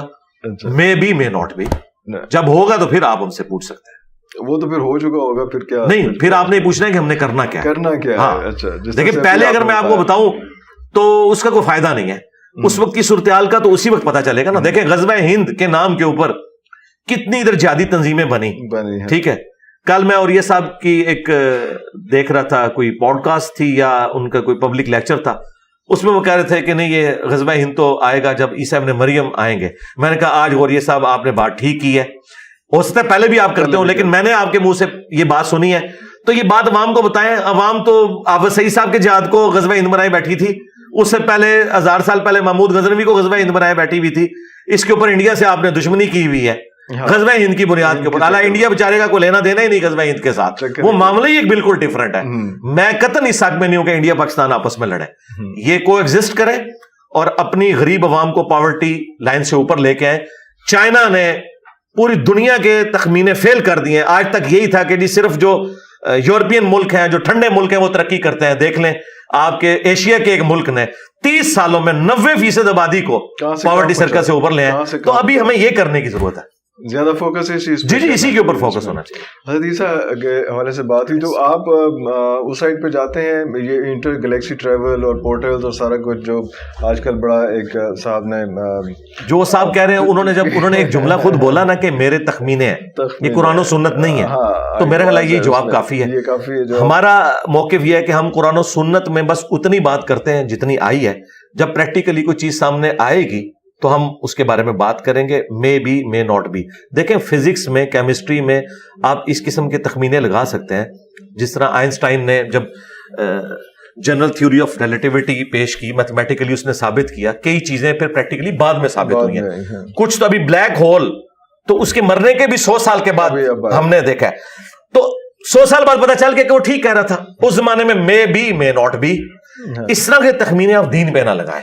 میرا اپنا موقف یہ ہے کہ اگر وہ صحیح نکلا تو ٹھیک ہے, اگر غلط نکلا تو قرآن و سنت کی ایسی تعویل بیان کرنا, یہ وہ چیز ہے جس کے بارے میں شروع سے ایک ریزرویشن پائی جاتی ہے جو علماء ہیں, محدثین کا, مفسرین کا, کہ آپ نے اپنی رائے کے ساتھ تفسیر نہیں کرنی کسی معاملے کی. البتہ جب کوئی چیز ایگزیکیوٹ ہو کے سامنے آ جائے نا, سائنٹیفکلی کوئی چیز ثابت ہو جائے, اپنی رائے کے ساتھ تفسیر میں اپنی رائے ایڈ نہیں کرنی. نہیں, رائے ایڈ نہیں کرنی. ہاں, اگر کوئی سائنٹیفکلی چیزیں ثابت ہو جاتی ہیں, جس طرح جب تک ہم نے الیکٹرانک مائکروسکوپ نہیں بنائی تھی 1980s تک, ہمیں ایمبریولوجی کی فیلڈ میں بہت کم معلومات تھی. آج ہمارے پاس معلومات ہیں. اب ہم قرآن میں جو سورۃ المومنون میں, سورہ حج میں جو سٹیجز آئی ہیں ماں کے پیٹ میں بچہ بننے کی, آج ہم انہیں کو ریلیٹ کر سکتے ہیں. لیکن آج سے اگر آپ کہیں کہ 100 سال پہلے ہم نہیں کر سکتے تھے. اس لیے آپ دیکھیں قرآن کی آیات کے ترجمے میں بھی مس ہینڈلنگ ہوئی لوگوں سے. سورۃ العلق میں خلق الانسان من علق, تو علق کا ترجمہ خون کا لوتھڑا, یہ چلتا آ رہا ہے. آج کل آپ لیٹسٹ ترجمہ دیکھیں تو وہ کہتے ہیں سسپینڈڈ چیز. علق کہتے ہیں معلق چیز کو, اور وہ یوٹرس کے اندر جو ایمبریو ہے وہ سسپینڈڈ فارم میں ہوتا ہے. تو یہ ترجمہ آج ہم نے بدلا. اگرچہ عربی لنگوسٹک میں شروع سے یہی ترجمہ تھا, لیکن ظاہر ہے مس ہینڈلنگ تو ہوئی. تو وقت کے ساتھ ساتھ انسان لرن کرتا ہے, لیکن جب تک کوئی چیز سامنے نہ آئے. ایکسپینڈنگ یونیورس آج ہم ترجمہ کر رہے ہیں نا, کہ ہم نے اس کائنات کو پیدا کیا, ہم اسے وسعت دینے والے. سورہ الذاریات میں آئنسٹائن سے پہلے تو ہم یہ ترجمہ نہیں کرتے تھے اس طریقے سے, ایکسپینڈنگ یونیورس. لیکن وہ اب چیز سامنے آئی ہے تو بات کر رہے ہیں. تو اسی طرح سے چیزیں آگے چلیں گی. آپ کو توقع ہے کہ یہ اگر ریسرچ اور آگے جاتی ہے, اور اگر اس طرح کوئی چیز آ گئی جاتی ہے تو ٹھیک ہے, تو پھر اس کو امپرووائز کرنا جی کر سکتے ہیں. لیکن اس سے پہلے کوئی, اور میرا خیال ہے جن صاحب کی آپ نے بات کی ہے وہ بھی ایمانداری کے ساتھ وہ کہتے ہیں یہ میری رائے ہے, وہ یہ نہیں وہ کرتے نہیں. اب ان کے ماننے والے اگر اسے ایگزیجریٹ کر کے پریزنٹ کرتے ہیں نا, تو وہ زیادتی والی بات ہے. جب کوئی کہہ رہا ہے نا میری رائے ہے, تو رائے تو وہ رکھ سکتا ہے کوئی بھی, ٹھیک ہے رکھے, اس کا حق ہے, لیکن کسی اور کو پابند نہ کرے. جی کر سکتے ہیں. ہم کہتے ہیں کہ قرآن و سنت میں جتنا آیا نا اتنے میں تو ہم احتیاط میں ہے نا جی, اس سے آگے ہم نہ جائیں. مجھے کوئی پابند تو نہیں کر سکتا کہ آپ ضرور آگے جائیں. عین ممکن ہے میں غلط طرف چل پڑوں, تو میں بس اتنی بات کروں کہ ہاں یہ ہوگا, جب سامنے آئے گا تو دیکھا جائے گا, پھر دیکھا جائے گا. اچھا, آج ماڈرن ایج میں جب ہم بات کرتے ہیں تو ہم دیکھتے ہیں کہ یونیورسٹیز اور کالجز میں جو ہے وہ ایک کو ایجوکیشن جو ہے وہ آ گئی ہے. بڑا کامن ایک فنامنا یہ ہو چکا ہے اس میں, جس میں ضروری نہیں ہے کہ لڑکیاں جینس پہنیں یا جو ہے ٹاپس پہنیں یا سر کو نہ ڈھانپیں یا سارا کچھ. بہت سے ہم نے ملکوں میں دیکھا جہاں پہ انہوں نے اسکارفس لے کے پورے جینس بھی پہنی ہوئی ہے, لیکن پورے جو ہے انہوں نے فل پراپر کور بھی کیا ہوا اس میں. وہ بھی سچویشن آپ کے حساب سے وہ ٹھیک نہیں ہے, یا وہ کیا ہے, اس کے بارے میں آپ کا کیا پوائنٹ آف ویو ہوگا؟ آئیڈیل سچویشن انہوں نے اسکارف بھی لیا ہوا ہے اور پراپر وہ اپنے آپ کو کور بھی کرتے ہیں. دیکھیں آئیڈیل سچویشن تو یہ ہے کہ اسلام میں کو ایجوکیشن نہیں ہے, سیدھی سی بات ہے. لیکن اب چونکہ یہ جو ہائر ایجوکیشن ہے جن لوگوں سے ہم حاصل کر رہے ہیں, انہوں نے تو اس طرح کی کوئی فیسلٹی رکھی نہیں. پاکستان میں چند ایک میڈیکل کالج ہیں جو ایبسولوٹلی فیمیل اسٹوڈنٹس کے لیے ہیں, لیکن اوور آل زیادہ تر میں تو کو ایجوکیشن ہے. تو گورنمنٹ کا کام ہے کہ اس ایجوکیشن کو اس حوالے سے الگ الگ کریں. لیکن جب تک یہ معاملہ سیٹل نہیں ہوتا تو پھر گیون سرکمسٹانسز کے اندر آپ جو سب سے بہتر چیز کر سکتے ہیں وہ یہ ہے کہ آپ سیکس ڈسپلن کا خیال رکھیں. سیکس ڈسپلن یہ ہے کہ سورہ النور میں ہے کہ مومن مردوں سے کہو کہ اپنی نگاہیں نیچی رکھیں اور مومنہ عورتوں سے فرماؤ کہ اپنی نگاہوں کو نیچا رکھیں. ایک تو نگاہوں کی حفاظت ہو, آنکھوں میں حیا ہو, پلس عورت کے لیے حجاب کا وہ اہتمام کرے. اگر نقاب کرنے سے اسے ایشو ہے تو میڈیکل ماسک یوز کرے. وہ تو باہر کے ملکوں میں بھی آپ کو کوئی نہیں روک سکتا اگر آپ میڈیکل ماسک یوز کرتے ہیں. ہاں جہاں آئیڈینٹی آپ کو بتانی پڑتی ہے ٹھیک ہے, کیمرے میں کوئی ریکارڈنگ ہے ایئرپورٹ کے اوپر, وہ علیحدہ معاملہ. اس کے بعد جو ایک اجنبی مرد و عورت کا علیحدہ سے کسی ایک جگہ پہ اکٹھا ہونا, اس کی اسلام میں ممانعت ہے. جامعہ ترمذی میں سنن نسائی الکبریٰ میں حدیث موجود ہے کہ جہاں دو اجنبی مرد و عورت ہوتے ہیں نا, تیسرا ان میں شیطان ہوتا ہے. یہ معاملہ نہیں ہونا چاہیے. ہاں ایک کمبائنڈ کلاس ہے, اس میں کچھ فیمیل اسٹوڈنٹس بیٹھی ہوئی ہیں, کچھ میل اسٹوڈنٹس ہیں, اور اس میں بھی ہم نے دیکھا عموماً ہماری یونیورسٹی میں بھی ہماری کلاس میں بھی اس طرح اسٹوڈنٹس تھی, لیکن وہ ان کی لائن علیحدہ ہوتی تھی. فیمیل اسٹوڈنٹس پیچھے بیٹھی ہوتی تھی, میل اسٹوڈنٹس سامنے اگلی والی سیٹوں پہ ہوتے تھے. تو وہ ایز سچ کوئی اس میں تو ڈیکورم مینٹین ہو جاتا تھا. ہاں جی, تو اس درجے تک کوشش کریں تو ہو سکتا ہے, ایسی کوئی بڑی ہو سکتا ہے, لیکن جہاں پہ یہ پاسبل نہیں ہے تو وہاں ٹھیک ہے آپ اپنی عصمت کی حفاظت کریں, اپنی آنکھوں کی حفاظت کریں اور اپنے معاملات کو لے کے چلیں. جس طرح ٹوائلٹ میں کوئی شخص خوشی سے تو زیادہ دن نہیں بیٹھتا نا, ایک ضرورت کے تحت جاتا ہے, جیسے ہی فارغ ہو نکلا ہے. اس طریقے سے اس طرح کی کو ایجوکیشن میں بس ایک مجبوراً ایک علم وہاں سے حاصل کرنا پڑ رہا ہے, تو وہ حاصل کرنے کے بعد اپنے معاملات کو سیدھا کریں. آپ کے پاس یہاں پہ بہت سے اسٹوڈنٹس آتے ہیں ماشاءاللہ, کافی آپ خیر بانٹ رہے ہوتے ہیں. آپ کو ان سے انٹریکٹ کرتے ہوئے کیا لگتا ہے, کون سا مسنگ لنک ہے؟ کیا والدین کی تربیت میں تھوڑا سا جھول آ گیا, اساتذہ کی تربیت میں جھول آ گیا, وہ انٹلیکٹ بچوں کا ہمیں نہیں ملتا اس وقت جو ہم اپنی نوجوان نسل سے ہم ایکسپیکٹ کر رہے ہوتے ہیں؟ تو آپ کا روز کا انٹریکشن ہے اور یوتھ ہی آپ کی مین ٹارگیٹ جو ہے وہ یوتھ ہی ہے اس میں, تو آپ کو اگر میں ویسے پرسنل پوچھوں کہ کہاں مسنگ لنک لگ رہا ہے؟ مسنگ لنک تو ہر جگہ ہی نظر آ رہا ہے, ہر جگہ نظر آ رہا ہے. ماں باپ کی تربیت میں بھی نظر آ رہا ہے, اور تعلیم بھی اس وقت ایک سمجھ لیں مال کمانے کا ذریعہ بن چکی ہے. جب ہم لوگ اسکول کالجز میں پڑھتے تھے نا, تو ہمارے ٹیچرز سرکاری اسکول میں ہم پڑھے ہوئے ہیں, سرکاری کالجز میں, وہ لوگ زیرو پیریڈ بھی لگاتے تھے. یعنی پیپر جب قریب آتے تھے تو حالانکہ ان کو کوئی تنخواہ نہیں ملتی تھی. ایون جہاں ہاسٹلز تھے وہاں ٹیچرز ہاسٹل میں بھی جا کے جو بچے بیچارے کمزور ہوتے تھے انہیں ٹیوشن بھی فری دے دیتے تھے. لیکن آج کل آپ دیکھیں کہ کیا صورتحال ہے. تو یہ ہمارے ایک پستی کا لیول ٹیچنگ میں بھی آیا ہے. پھر ماں باپ کی اپنی بھی تربیت کوئی نہیں ہوئی بھی, سیدھی سی بات ہے. مجھے بتائیں کتنے مسلمانوں کے ماں باپ ہیں جنہوں نے خود قرآن حکیم ترجمے سے پڑھا ہوا ہے اور یہ ساری اخلاقیات سیکھی ہیں, انہوں نے آگے اولاد کو کیا سکھانا ہے؟ ان کو بھی بچپن میں ایک طوطا بنا دیا گیا, ہاں جی 2 دفعہ قرآن ختم کر دیا, 3 دفعہ. یہ تو ہماری ویڈیوز کی برکت ہے کہ آج ہم کالجز یونیورسٹیز کے اسٹوڈنٹس کو بتا رہے ہیں کہ بھئی آپ قرآن اس لیے نازل نہیں ہوا کہ اس سے آپ نے مردے بخشوانے, آپ اسے پڑھیں. انگریزی میں آسانی لگتی ہے انگریزی میں ترجمہ پڑھیں, اردو میں آسانی لگتی ہے اردو میں ترجمہ پڑھیں. لیکن آپ دیکھیں کہ یہ اللہ تعالیٰ کا آخری پیغام ہے انسانیت کے نام, اپنے پیغمبر صلی اللہ علیہ وآلہ وسلم کی برکت سے آپ تک پہنچا ہے. آپ دیکھیں یہ تعلیمات کیا ہیں, تو اس پہ آپ عمل کریں. پھر آپ اگر پالیٹکس میں آ جائیں, وہاں پہ بھی ہمیں فقدان نظر آتا ہے. یہ پالیٹکس اس وقت جس گراوٹ کا شکار ہو چکی ہے, معذرت کے ساتھ جس طریقے سے کنڈکٹ کیا گیا خصوصاً پی ٹی آئی کی جانب سے, اور نون لیگ اور پیپلز پارٹی کا تو معاملہ اس لیول کا نہیں تھا جو پی ٹی آئی میں, چونکہ ینگ جنریشن تھی, غصہ بھرا ہوا تھا. پھر جس طریقے سے سوشل میڈیا پہ گالی گلوچ اور ایک دوسرے کے بارے میں یہ کرنا, اس چیز نے ہماری وہ نارمز وہ والی بھی ختم کر دی. تو یہ ہر لیول کے اوپر ہمیں گراوٹ نظر آ رہی ہے. ٹیچنگ میں نظر آ رہی ہے, ماں باپ کی تربیت میں نظر آ رہی ہے, پولیٹیشنز کی تربیت میں نظر آ رہی ہے. جب وہ میڈیا میں بیٹھ کے اس قسم کی تقریریں کریں گے اور ولگر قسم کے جملے لوگوں کے اوپر کسیں گے تو ماننے والے تو 4 ہاتھ آگے جائیں گے. So from where to start, from where to begin? بگن یہ ہے کہ میں یہ نہیں کہتا کہ گراس روٹ لیول سے شروع کریں, میں کہتا ہوں کہ جہاں پہ جو ہے وہاں پہ وہ دیا روشن کرے. مثلا اگر میں اس پوسٹ پہ سب لوگ سیریس ہو جائیں اپنے جو بجائے رونا رونے کے نا, سب لوگ یہ جو لوگ بیٹھ کے انٹلیکچوئل ڈسکشن کرتے ہیں ان سے پوچھو تم کیا کر رہے ہو. میں یعنی جو ریگولر آپ کے مین میڈیا چینلز کے اوپر پولیٹیکل ڈسکشنز آتی ہیں نا, اور لوگ بڑے بڑے افلاطون لا کے بٹھائے ہوتے ہیں, ان کی اپنی جو پرسنل لائف ہے انتہائی بری لائف ہے, انتہائی بد اخلاقی پہ مبنی ہے, اور وہ لوگوں کو بتا کے یہ کہہ رہے ہوتے ہیں کہ جناب یہ اخلاقیات کی کمی ہے. خود وہ سب سے زیادہ بد اخلاق ہوتے ہیں اپنی نجی زندگی کے اندر. تو یہ لیکچر دینے چھوڑے, پریکٹیکلی جو سمجھتا نہیں ایسا ہے وہ اسٹیپ فارورڈ کرے اور آ کے لوگوں کو اپنی فیلڈ میں تو ایجوکیٹ کرے نا کہ ہاں ہم اپنے لیے اب یہ نارمز رکھتے ہیں. جس سے مجھے ابھی بڑی خوشی ہوئی ہے کہ ڈان نیوز کے اوپر ایک پی ٹی آئی کے ورکر سے جس طریقے سے بھی ایک انٹرویو لیا گیا, تو ادھر جو اپ رائٹ قسم کے صحافی تھے انہوں نے کہا نہیں, ڈان کا ایک لیول ہے, ٹھیک ہے نا. اور حالانکہ یہ وہ ڈان ہے جس نے پی ٹی آئی سے گالیاں کھائی ہوئی ہیں, انہوں نے پی ٹی آئی سے گالیاں کھائی ہوئی ہیں جب پی ٹی آئی اسٹیبلشمنٹ کی گود میں بیٹھی ہوئی تھی, ٹھیک ہے. دیکھ لیں آج وہ کتنے اپ رائٹ لوگ ہیں کہ انہوں نے پی ٹی آئی کا ساتھ دے دیا, صرف اپنے رول کے اوپر کمپرومائز نہیں کہا. ہمیں اس قسم کے لوگ چاہیے. نظر آ رہے ہیں جی, مجھے تو ہر جگہ نظر آتے ہیں لوگ, لیکن بات یہ کہ وہ لوگ نہیں, میں تو سمجھتا ہوں, لیکن ان لوگوں کو شاید آپ لوگ نہ پسند کرتے ہوں. اب وہ سامنے آئیں گے تو پھر ظاہر ہے کہ ہمیں تو بدنام کروا دی گئے. مجھے بتائیں, آسمہ جہانگیر جب تک زندہ تھی کسی نے قدر کی ان کی؟ ہزاروں مردوں کے اوپر بھاری ایک دلیر عورت تھی. اگر یہ ایک داڑھی پگڑی والا بندہ کہہ رہا ہے تو اس کو آپ ہلکا نہ جانیں, ٹھیک ہے.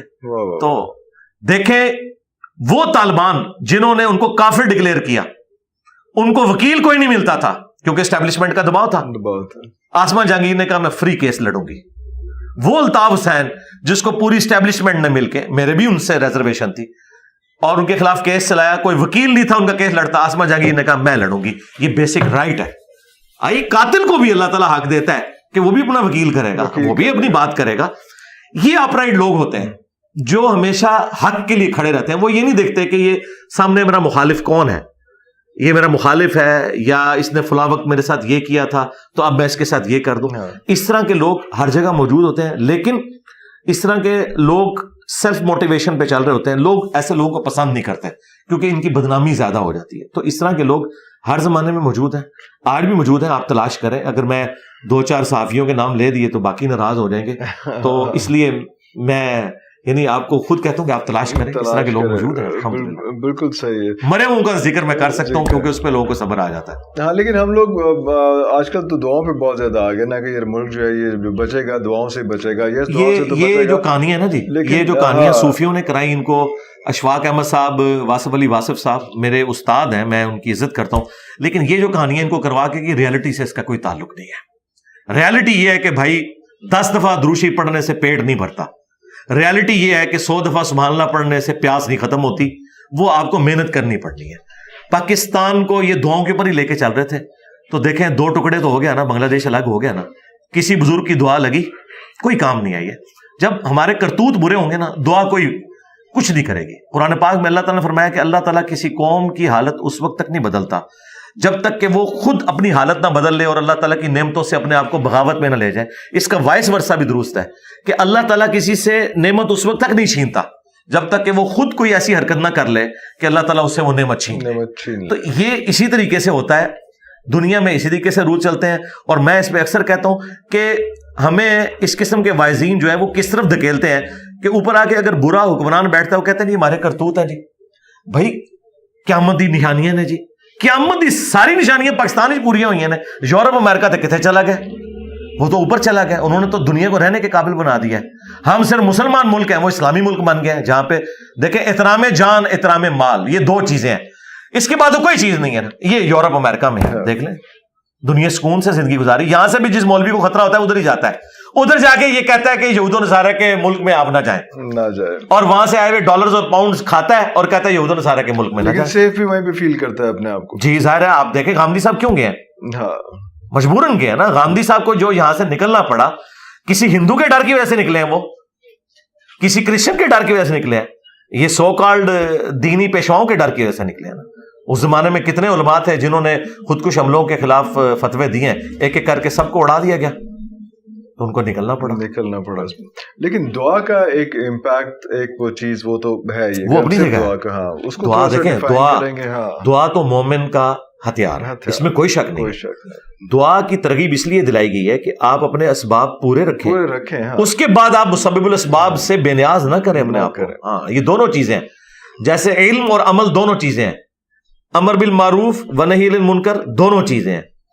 دین اور دنیا, فی الدنیا حسنہ بھی ہے و فی الآخرۃ حسنہ بھی. اسی طریقے سے یہاں پر بھی اسباب بھی اختیار کرنے ہیں اور مسبب الاسباب پہ بھی نظر رکھنی ہے دعا کے ذریعے. دعا کبھی بھی رد نہیں جاتی. قرآن میں واضح ہے ادعونی استجب لکم، اے میرے بندو مجھ سے مانگو میں قبول کروں گا. جامع ترمذی میں حدیث ہے کہ جو شخص یہ چاہتا ہے نا کہ اللہ تعالیٰ مشکل حالات میں اس کی دعا قبول کرے، اسے چاہیے کہ جب وہ آسودہ حال ہو اس وقت بھی اللہ کو یاد رکھا کرے. ایک اور حدیث ہے جامع ترمذی میں، مسند احمد میں، کہ دعا کبھی رد نہیں جاتی. یا تو جو تم نے مانگا وہ مل جائے گا، یا اس کے نعم البدل کے طور پر کوئی اور چیز اللہ تعالیٰ تمہیں دے دے گا، یا کوئی مصیبت ٹال دے گا. اور اگر یہ بھی نہ ہوا تو آخرت میں ثواب مل جائے گا. یعنی دعا تو رد ہوتی نہیں ہے. لہٰذا اگر کسی کو کوئی منہ مانگی خواہش نہ بھی پوری ہوئی، وہ یہ نہ سمجھے کہ دعا ضائع گئی ہے، اللہ نے اس کی برکت سے اس کی کوئی مصیبت ٹال دی. اگر یہ بھی نہیں ہوا تو آخرت میں تو وہ سیف ہے. یہ ضروری نہیں ہے. قرآن میں آیا کہ کسی چیز میں تم شر سمجھ رہے ہوتے ہو اس میں تمہارے لیے خیر چھپا ہوتا ہے، اور کسی میں تم خیر سمجھ رہے ہوتے ہو اس میں تمہارے لیے شر چھپا ہوتا ہے. اللہ جانتا ہے، تم نہیں جانتے. ہر شخص کی زندگی میں ایسے واقعات ہیں جب وہ واقعہ ہوتا ہے انسان کہتا ہے میں تو برباد ہو گیا، لیکن 10 سال بعد اگر اس سے پوچھے وہ کہتے ہیں یار وہ نہ ہوا ہوتا تو آج میں اس عروج پہ نہ آیا ہوتا. ہاں، ہر مشکل کے بعد آسانی ہے. ان مع العسر یسرا، ان مع العسر یسرا. پریگنینسی کی ایک تکلیف کے بعد ایک بڑی آسانی ہے اولاد کی خوشی میں. یہ اللہ نے رکھا ہوا ہے کہ ہر مشکل کے بعد آسانی آتی ہے. انبیاء کی دعائیں کنٹینیوس، مختلف سب کی وہ سارا چلتا رہتا ہے ساتھ سلسلہ اس میں، تو وہ ساری چیزیں بھی ساتھ لے کے قرآن کی دعائیں اور نبی الاسلام کے سنت اذکار صبح و شام کے. ہم نے تو باقاعدہ ان کے اذکار کارڈ چھاپ دیے ہیں جو بخاری مسلم میں نبی الاسلام صبح و شام کے دعا، یعنی نبی الاسلام جب صبح کے وقت اٹھتے تھے تو کون سی دعائیں پڑھتے تھے، وہ آلموسٹ 21 کے قریب اذکار ہیں. پھر شام کے وقت 21 کے قریب، ہاں جی 21 کے قریب ہیں جو احادیث میں رپورٹ ہوئے ہیں. وہ دعائیں آپ ان کے ترجمے بھی ہم نے ساتھ پرنٹ کیے، آپ کو انشاءاللہ اینڈ پہ وہ دے بھی دیں گے. ہم PDF بھی ان کے رکھے ہیں، ایپس بھی بنی ہوئی ہیں. ایک ایک دعا اتنی پرفیکٹ ہے کہ میں آپ کو ایک مثال دیتا ہوں. ایک دعا المستدرک للحاکم میں سیدہ فاطمہ سلام اللہ علیہا، نبی الاسلام کی لاڈلی ترین بیٹی اور خاتون جنت، نبی الاسلام نے کہا اے فاطمہ میری بیٹی تو مجھ سے گفٹ کیوں نہیں لے لیتی. آپ لاڈ کا انداز دیکھیں. اور ایک باپ جو امام الانبیاء ہے وہ اس بیٹی کو دے رہا ہے جو جنت کی عورتوں کی سردار ہے، اور اس کو کہہ رہا ہے کہ میں تمہیں ایک ایسا گفٹ دینے لگا ہوں، یہ لے لو مجھ سے اپنے باپ سے، کہ صبح اور شام ایک ایک دفعہ یہ دعا مانگا کرو. یا حیو یا قیوم برحمتک استغیث، اے خود سے زندہ ہر چیز کو تھامنے والے میں تیری رحمت کے ساتھ تیری مدد کا سوال کرتا ہوں. اصلح لی شأنی کلہ، میرے تمام کاموں کو تو سنوار دے. ولا تکلنی الی نفسی طرفۃ عین، اور مجھے پلک جھپکنے کے برابر بھی میرے نفس کے سپرد نہ کرنا. اے اللہ تو ہی مجھے سنبھالنا، ایک لمحے کے لیے بھی مجھے میرے سپرد نہ کرنا، تو نہیں مجھے سنبھالنا ہے. حسبنا اللہ ونعم الوکیل. یہ دعا ٹھیک ہے. اس طریقے سے یہ دعائیں لا الہ الا انت سبحانک انی کنت من الظالمین، یہ ایک ایک دعا اتنی بھاری دعا ہے کہ دیکھیں یہ جو آیت کریمہ کے بارے میں قرآن میں آیا کہ اگر یونس یہ دعا نہ مانگتے تو پھر مچھلی کے پیٹ سے اس دن نکالے جاتے جس دن مردے قبروں سے نکالے جائیں گے. یہ سورہ صافات میں اللہ نے کہا ہے کہ اتنا غصہ تھا ہمارا کہ یونس اگر یہ دعا نہ مانگتا تو پھر یہ قیامت کے دن ہی نکلتا. لیکن یہ دعا کتنی کام کر گئی کہ اللہ تعالیٰ کا غصہ ٹھنڈا ہو گیا. اتنا غصہ کہ میری وحی کی اجازت کے بغیر علاقہ کو چھوڑا. اور دعا کتنی سمپل ہے، لا الہ الا انت سبحانک، اے اللہ تیرے سوا کوئی معبود نہیں اور تو پاک ہے، تو غلطی کر ہی نہیں نہ سکتا. انی کنت من الظالمین، میں تو انسان ہوں، غلطی کروں گا. اب یہ انہوں نے اپنی کمزوری مان لی. اللہ کو یہ پسند ہے کہ آپ اس کے سامنے اپنی کمزوری مانیں. یہی شیطان اور آدم میں فرق ہے. شیطان نے اپنی غلطی کی جسٹیفیکیشن دی تھی، اللہ نے کہا مردود. آدم نے کیا کہا تھا، ربنا ظلمنا انفسنا. لہذا آدمی وہ ہے جس کی نسبت آدم کے ساتھ ہو. آدم کے ساتھ. ارے اللہ. اور آدم یہ ہے کہ اپنی غلطی کی جسٹیفیکیشن نہیں دیتا، وہ کہتا ہے آئی ایم سوری، بس اللہ تعالیٰ کہتا ہے ٹھیک ہے معاف کر دو. ارے اللہ. اچھا لاسٹ کوشچن آپ کے، اللہ تعالیٰ آپ کو اپنی حفاظت میں رکھے. لیکن کچھ یہاں پہ ہمیں ویڈیوز وغیرہ ملتی ہیں کہ جناب کوئی حملہ ہو گیا، کوئی یہ ہو گیا، چیزیں ہو گئی، خدا نہ خواستہ وصیت وغیرہ کوئی پوری لکھی ہوئی ہے؟ ایک عجیب، میں نے کیا وصیت کرنی ہے؟ ہم تو اس شخصیت کی وصیت کو ہی آگے پہنچا رہے ہیں کہ جن کا ہم نے کلمہ پڑھا ہے. ہماری وصیت یہی ہے کہ نبی الاسلام نے فرمایا اپنے بعد 2 چیزیں چھوڑ کے جا رہا ہوں، اللہ کی کتاب اور اس کے نبی کی سنت. اور نبی الاسلام نے فرمایا کہ میرے بعد قرآن کو پکڑ لینا اور میرے اہل بیت کے ساتھ اس نے سلوک کرنا. یہی وہ وصیت ہے جو نبی الاسلام نے ہمیں کی تھی، اور ہم یہی وصیت آگے بھی کر رہے ہیں. ہم کیا لوگوں کو سکھا رہے ہیں؟ قرآن و سنت سکھا رہے ہیں، اہل بیت کی محبت سکھا رہے ہیں، ان کا ادب سکھا رہے ہیں، صحابہ کرام سے عقیدت سکھا رہے ہیں، اور یہی ہم آگے بھی وصیت کریں گے. سر بہت شکریہ. جزاک اللہ خیر. Thank you.